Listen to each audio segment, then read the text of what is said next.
Hello students, 100 KWS में आपका स्वागत है।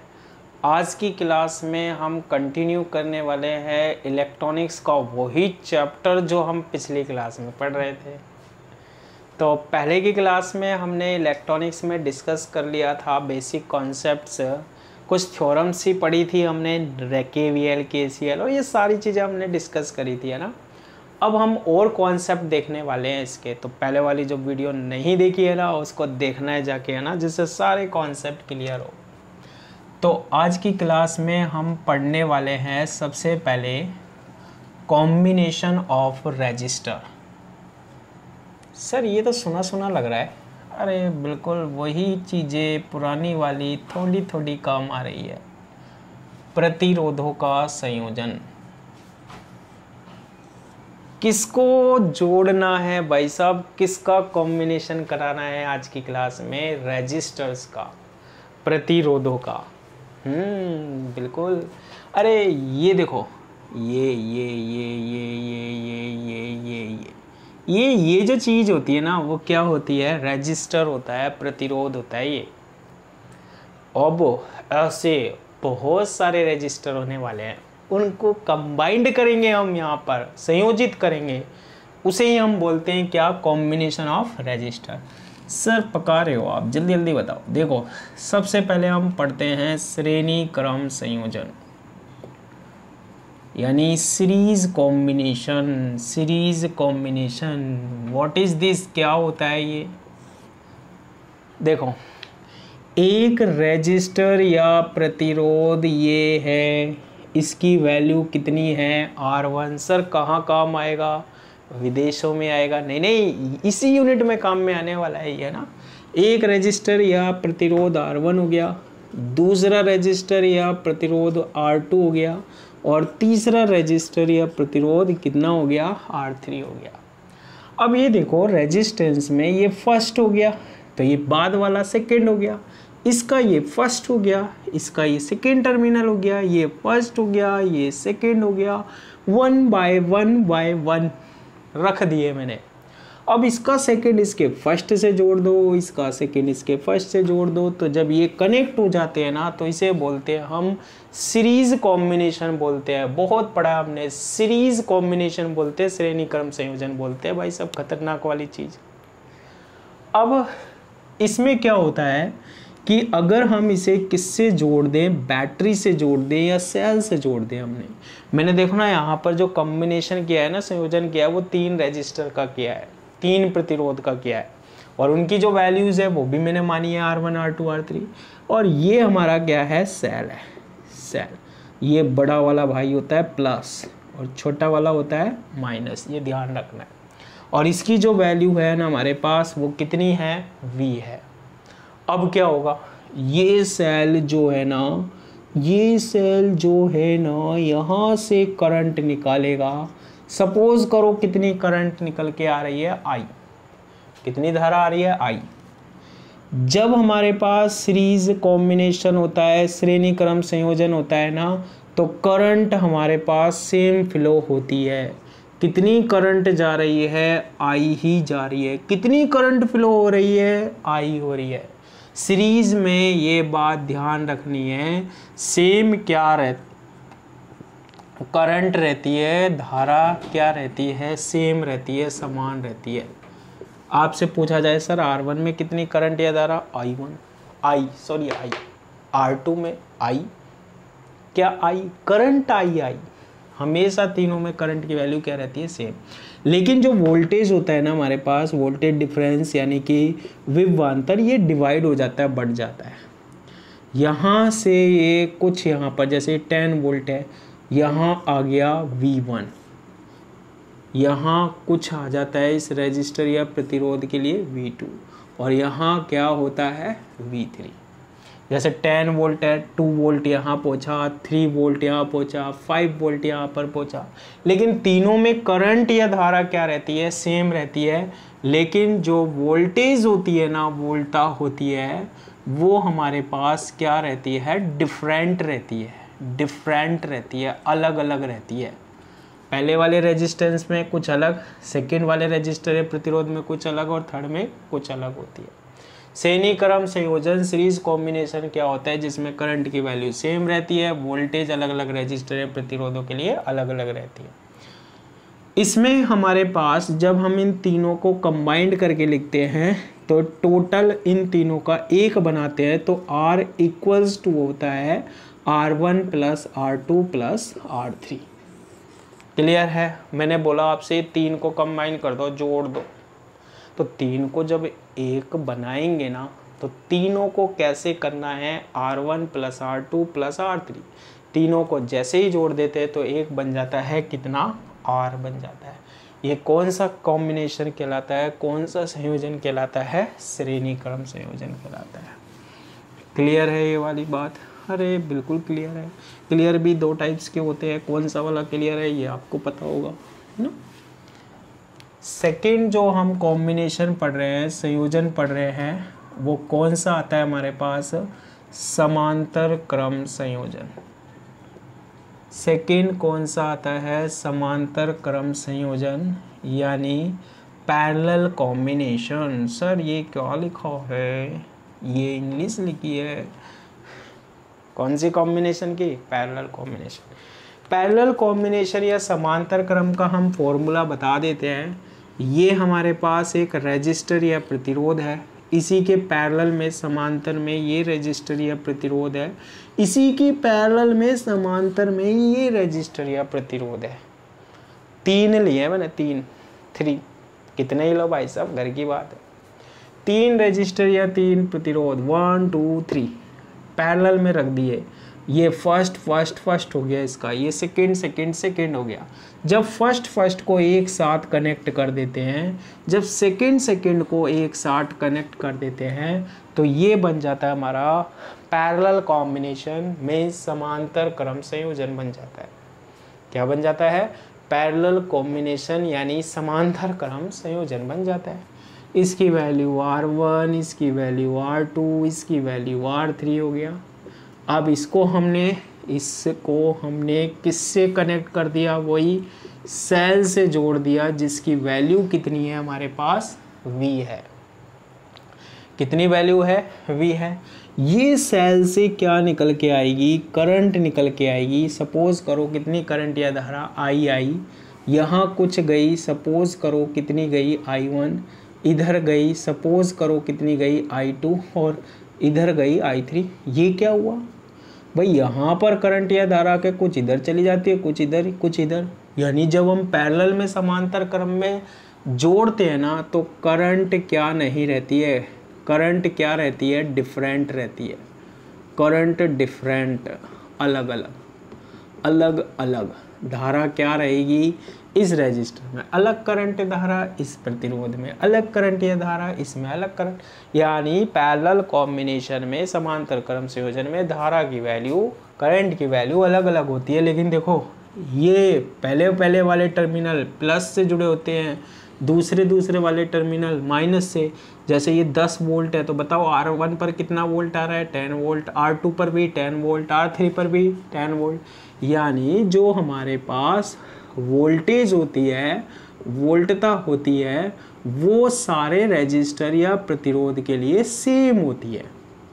और ये 10 वोल्ट की बैटरी लगा दी मैंने भाई साहब, तो यहाँ कितना वोल्ट गया, 10 वोल्ट, यहाँ भी 10 वोल्ट, यहाँ भी 10 वोल्ट। लेकिन यहाँ पर जो करंट 10 एम्पियर थी ना, यहाँ जाके बट गई, यहाँ 2 एम्पियर गई, यहाँ 5 एम्पियर गई, बची कुची I3 गई। करंट बढ़ जाती है लेकिन वोल्टेज सेम रहती है, वोल्टता समान रहती है। अगर हम इन तीनों का एक कॉम्बिनेशन बनाए तो कैसे निकलता है इसका संयोजन, 1/R equal to 1/R1 plus 1/R2 plus 1/R3 से हम क्या कर लेते हैं, फाइंड आउट कर लेते हैं। 1/R equals to 1/R1 plus 1/R2 plus 1/R3। इस तरीके से हम पैरेलल कॉम्बिनेशन बना लेते हैं, समांतर क्रम संयोजन बना लेते हैं। क्लियर है ये वाली बात? बिल्कुल क्लियर है। सर ये काम आएगा क्या? अरे भाई साहब ये तो गजब की चीज़ है, काम क्या, बहुत काम आएगा ये तो, देख ना आप। नहीं आएगा ज़बरदस्ती काम में लेंगे, लेकिन लेंगे। इसके बाद हम बात करते हैं कॉन्सेप्ट की, जिसे हम बोलते हैं क्या, वोल्टता विभाजन का नियम। वोल्टता विभाजन नियम, यानी वोल्टेज डिवीज़न लो। बहुत से क्वेश्चंस में ये चीज़ काम में आने वाली है, तो आप इसको अच्छे से याद रखना। ये क्या होता है, जो सीरीज़ कॉम्बिनेशन होता है, श्रेणी क्रम संयोजन होता है, उसमें करंट या धारा तो सेम रहती है भैया।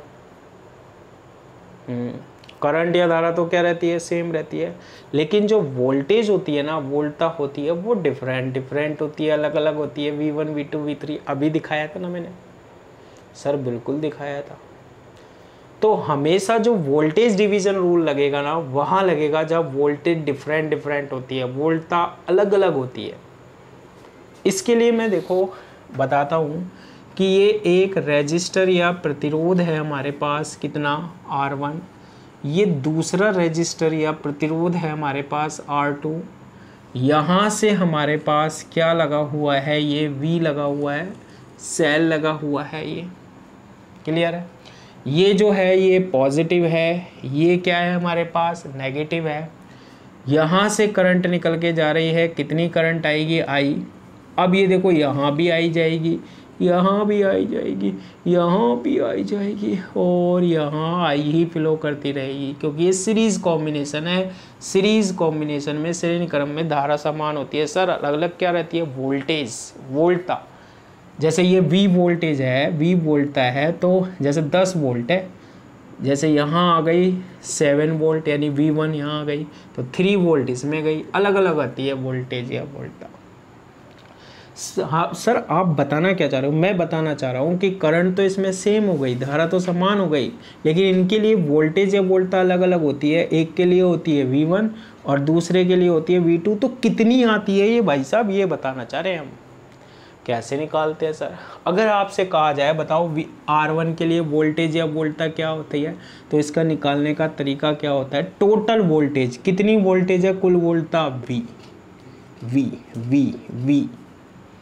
जिसके लिए वोल्टेज निकाल रहे हैं, जिसके लिए वोल्टता निकाल रहे हैं, वो रेजिस्टर या प्रतिरोध किसके लिए निकाल रहे हैं, फाइंड आउट कर रहे हैं R1 के लिए, यानी V इंटू क्या, R1, V into R1 upon total resistance करने वाले हैं, कुल प्रतिरोध करने वाले हैं। टोटल रेजिस्टेंस या कुल प्रतिरोध R1 upon R2, R1 plus R2। तो V की वैल्यू पता हो, R1 R2 की वैल्यू पता हो, तो हम यहाँ पर बता सकते हैं R1 में कितनी वोल्टेज या वोल्टता आई है, है ना। अच्छा V2 देखो, V2 क्या है हमारे पास, V2 क्या है, R2 में कितनी वोल्टेज या वोल्टता आई है, कैसे निकालेंगे इसको, निकालने या फाइंड आउट करने का क्या तरीका होता है, टोटल वोल्टेज, कुल वोल्टता कितनी है, V है। जिसके लिए निकाल रहे हैं वो रेजिस्टेंस, भैया ये तो R2 के लिए निकाल रहे हैं, तो ये वाला रेजिस्टेंस या प्रतिरोध कितना हो गया, R2 हो गया, अपॉन टोटल रेजिस्टेंस, टोटल प्रतिरोध R1 प्लस R2। इसे हम कौन सा रूल बोलते हैं, वोल्टेज डिवीज़न रूल बोलते हैं, वोल्टता विभाजन का नियम बोलते हैं। क्लियर है ये वाली बात। अरे सर क्लियर क्यों नहीं होगी, क्लियर करने के लिए ही तो हम बैठे हैं। दूसरा कौन सा आता है हमारे पास, धारा विभाजन का नियम, धारा विभाजन का नियम। ये क्या कहानी है, वोल्टेज डिवीज़न लो। वोल्टेज डिवीज़न लो क्या होता है सर, कहाँ काम में आएगा भैया, जब हम सोल्व करेंगे ना न्यूमेरिकल, जब लगाने पड़ेंगे इनको, है ना। देखो कैसे लगाते हैं, देखो ये हमारे पास क्या है, एक सेल लगा हुआ है, ठीक है। यहाँ पैरेलल में समांतर में एक रेजिस्टर या प्रतिरोध है R1, और यहाँ रेजिस्टर या प्रतिरोध है क्या, R2। कैसे जुड़े हुए हैं ये देखो, पैरेलल या समांतर जुड़े हुए हैं। करंट डिवीज़न लो, सॉरी वोल्टेज कहाँ से आ गया, ये आएगा करंट, धारा विभाजन नियम, यानी करंट डिवीज़न लो है भाई साहब। ये करंट सेम किस में रहती है, सीरीज में, और अलग किस में रहती है, पैरेलल या समांतर में। देखो ये V वोल्ट है, इसमें टोटल यहाँ से करंट निकल के आई, अब पैरेलल या समांतर क्रम में करंट बढ़ जाती है, इसमें गई सपोज करो I1, और इसमें कितनी करंट जाएगी I2, जैसे 10 एम्पियर की करंट आई, 3 एम्पियर इसमें चली गई तो बाकी 7 एम्पियर इसमें चली जाएगी। करंट बढ़ जाती है पैरेलल में, समांतर क्रम में। अभी मैंने बताया भी था पिछली बार में क्वेश्चन कॉन्सेप्ट है ना। अब हमें ये I1 और I2 की वैल्यू फाइंड आउट करनी है, I1 और I2। और ये कौन सा रूल होता है? करंट डिवीजन रूल होता है, धारा विभाजन नियम होता है। इसको कैसे निकालेंगे? R1 के लिए करंट निकालनी है हमें, R1 के लिए 4R1, और हमें 4R2, R2 के लिए करंट निकालनी है। के लिए क्या निकालो? करंट या धारा निकालो, करंट धारा। ओहो करंट या धारा निकालनी है। गजब की चीज़ बता रहे हो। कैसे निकालते हैं? टोटल करंट कितनी है? टोटल करंट देखो I है, टोटल करंट I1 किसमें करंट फ्लो हो रही है, किसमें धारा R1। टोटल करंट लेंगे I, जिसके लिए करंट या धारा निकाल रहे हैं ना, वो रेजिस्टेंस या प्रतिरोध नहीं लेते हैं। R1 मत ले लेना, कौन सा लेना है? R2 अपॉन क्या? R1 plus R2। और ये जो लो है ये केवल 2 रजिस्टर के लिए काम में लेंगे हम। कितने रजिस्टर या प्रतिरोधों के लिए? 2 रजिस्टर के लिए। फिर दूसरा आता है R2 के लिए। सर करंट बताओ, इसमें कितनी करंट फ्लो हो रही होगी? बिल्कुल बताते हैं। कैसे निकालोगे? कुल करंट, टोटल करंट, कुल धारा I आ रही है। किसके लिए निकाल रहे हैं? R2। भैया R2 वाला तो नहीं लेना है। दूसरा रेजिस्टेंस या प्रतिरोध कौन सा है? R1 अपॉन टोटल रेजिस्टेंस या प्रतिरोध ये है, यानी R1 प्लस R2। इस तरीके से हम क्या लगा देते हैं? करंट डिवीजन रूल लगा देते हैं, धारा विभाजन का नियम लगा देते हैं। क्लियर है? इसको नोट कीजिएगा, मज़े आने वाले हैं। PDF डाउनलोड करनी है तो भैया वो तो ऐप से ही डाउनलोड होगी। सर PDF चाहिए, अरे ऐप में मिलेगी ना यार, ऐप में ही मिलेगी PDF ना। इसके बाद हम बात करते हैं इम्पीडेंस की, प्रतिबाधा की। इम्पीडेंस यानी क्या? प्रतिबाधा। ओहो ये क्या चीज़ होती है? देखो अभी तो हम इसमें सिर्फ बेसिक से कॉन्सेप्ट मानते हैं। करंट फ्लो हो रही है, धारा प्रवाहित होती है, धारा के मार्ग में, मतलब जब करंट फ्लो हो रही है ना तो उसको अपोज करता है, रोकता है कौन? प्रतिबाधा, इम्पीडेंस। और ये जो इम्पीडेंस होते हैं, प्रतिबाधा होती हैं, ये कौन कौन सी होती है? एक तो होती है रेजिस्टर हो सकता है, कैपेसिटर हो सकता है, CR प्रतिरोध है, संधारित्र है, कैपेसिटर क्या बोलते हैं इसे? बोलना नहीं आएगा तो कैसे पता लगेगा? प्रतिरोध रेजिस्टर बोलते हैं। इसे क्या बोलते हैं हम? कैपेसिटर बोलते हैं, संधारित्र बोलते हैं। ओ ये भी है सर, हाँ बिल्कुल। इसे क्या बोलते हैं हम? इंडक्टर बोलते हैं, प्रेरकता। सर ये तो हमें पता ही नहीं था। अरे कैसे नहीं पता था, अब बता दो दिया। RC और इसे क्या बोलते हैं हम? L बोलते हैं। ये प्रतिबाधा होती है, इम्पीडेंस होती है भाई साहब, यही लगाते हैं हम सर्किट्सों में। करंट को अपोज करने के लिए भी काम में आ जाते हैं, इन्हें इम्पीडेंस या प्रतिबाधा बोलते हैं। इसमें एक डेफिनेशन की बात करने के लिए मैंने ये बताया था, रेखिक प्रतिबाधा। रेखिक प्रतिबाधा यानी क्या? Linear impedance. कभी कभी इसकी डेफिनेशन पूछ ली जाती है। ये जो R है, L है, C है, ये लीनियर इम्पीडेंस होते हैं, ये रेखिक प्रतिबाधाएं होती है। ये कैसे होती है सर ये तो बताओ। अरे देखो ये रेजिस्टर है, ये प्रतिरोध है R, इसको मैंने किससे जोड़ दिया? इसको मैंने किससे कनेक्ट कर दिया? बैटरी से। इसकी वैल्यू हमारे पास कितनी है? V है। इसमें कितनी करंट या धारा फ्लो हो रही है? I। कितनी? I।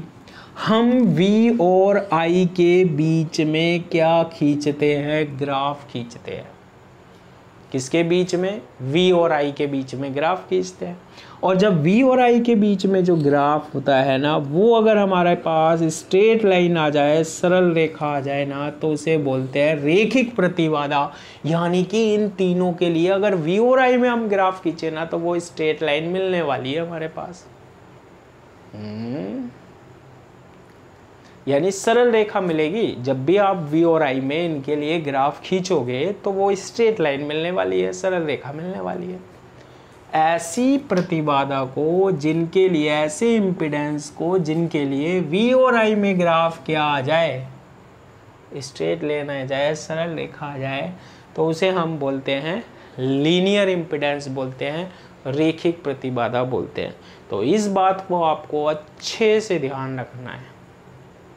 क्लियर है ये वाली बात? बिल्कुल क्लियर है सर। एक चीज और आती है, अब तो बस करना चाहिए। अरे ऐसे कैसे यार, आर सी और एल, आर सी और एल, इसको हम दूसरा नाम से और एक चीज और कहते हैं, द्विपार्श्विक प्रतिबाधा। यानी कि क्या, बाइलैटरल इम्पीडेंस भी बोलते हैं इन तीनों को। V और I में ग्राफ तो चलो इसका आ गया सर, स्ट्रेट लाइन आ गया, सरल रेखा आ गया, बात समझ में आ गई। तो और क्या समझा रहे थे, लेकिन ये बाइलैटरल का मतलब क्या हो गया? ये देखो, ये हमारे पास क्या है, एक R है, इसको मैंने बैटरी से यहाँ से जोड़ दिया, प्लस और माइनस, और यहाँ से हमने क्या, V वोल्ट की बैटरी है, यहाँ से हमारे पास करंट I। हम जानते हैं कि R equals to V upon I होता है। V में I का डिवाइड कर देते हैं तो R मिल जाता है।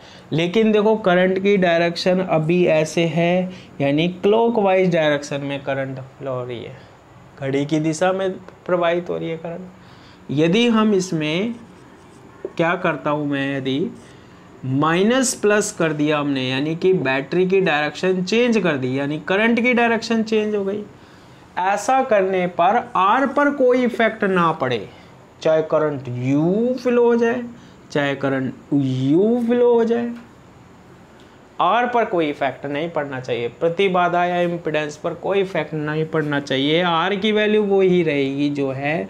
तो फिर ये कौन सी प्रतिबाधा बोलते हैं? इसको द्विपार्श्विक प्रतिबाधा बोलते हैं, यानी बाइलेटरल इम्पीडेंस बोलते हैं भैया। डायरेक्शन चेंज करने पर इस पर कोई इफेक्ट नहीं पड़ रहा है, कोई प्रभाव नहीं पड़ रहा है। तो इन चीज़ों को याद रखिएगा। आगे की जो थ्योरम्स है उसमें ये बहुत ही काम में आने वाली है, बिल्कुल काम में आने वाली है। अरे भैया समझना भी तो एक एक चीज़ है ना। PDF अगर इसकी डाउनलोड करनी है तो वो ऐप में मिलेगी भाई साहब। अगर किसी को पूरा का पूरा कोर्स लेना है जिसमें पूरी की पूरी तीनों बुक आ जाएं सेकेंड ईयर की, मैथमेटिकल, थर्मोडायनेमिक्स, इलेक्ट्रॉनिक्स भी है, पूरी की पूरी बिना ऐड के, वो भी सिर्फ 999 में, तो आप कांटेक्ट कर सकते हैं, फ़ायदा उठा सकते हैं यार। बहुत मस्त चीज़ होने वाली है यार। ये अभी रिकॉर्डेड वीडियो है, बाद में हम लाइव सेशन भी करने वाले हैं, लाइव पढ़ेंगे भाई साहब। कमेंट बताना आपके मन में क्या चल रहा है, वही चीज़ हम आपसे बात करते पढ़ाएंगे यार। तो आज की क्लास के लिए इतना ही, थैंक यू।